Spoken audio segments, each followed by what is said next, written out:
Okay, this is Photopea. This is the website we're going to use to color our drawings of our graffiti names in.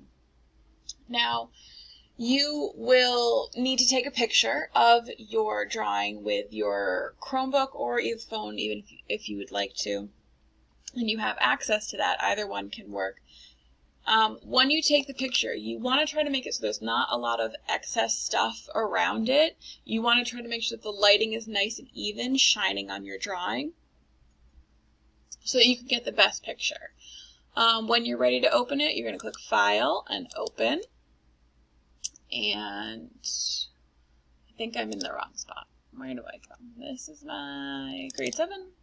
Yours you'll find in your... I think that's the right one.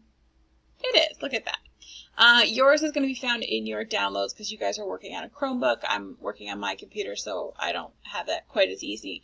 You'll go into My Documents, My Downloads, and you'll see your picture that you took with your Chromebook camera.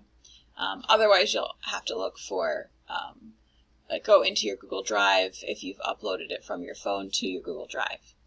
So basically our picture looks like this. You can see I've got a little sliver over here that's not supposed to be there. That's background, that's kind of hiding.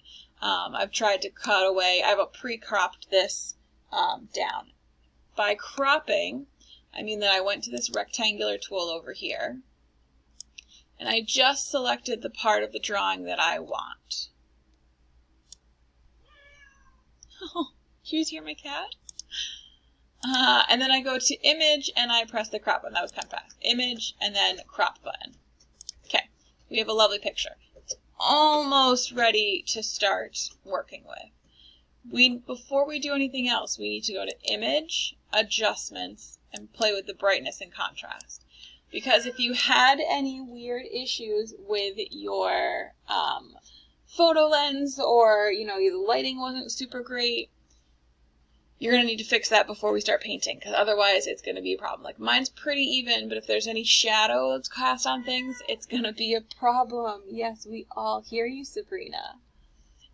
What you want to do is take this contrast and really push it up as much as you can. That'll make the blacks blacker and the whites whiter. Then you also want to play around. Do you need to make it really light? Do you need to make it really dark? You can use the brightness to help play around with the exposure. This box right here is checked, so you'll be able to see it as you work. Click OK when you are ready to move on.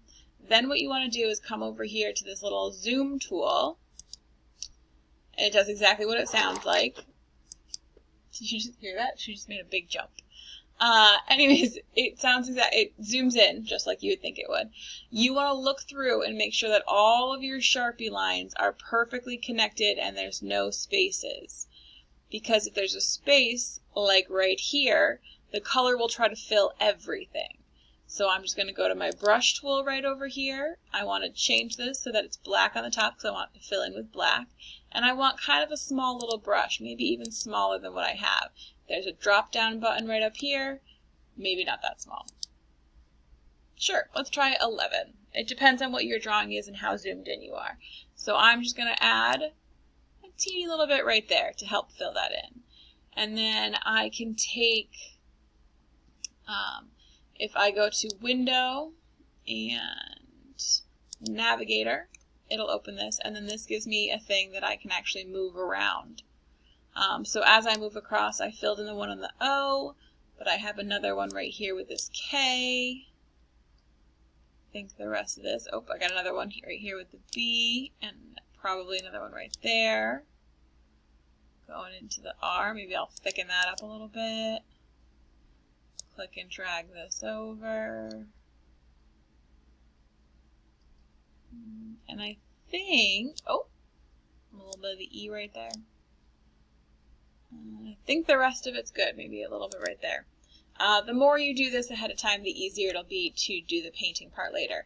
If you want to zoom back out, you just click the zoom and you can go fit to area and it'll zoom you right back out. If you don't want this navigator here anymore, you just click it and it goes away.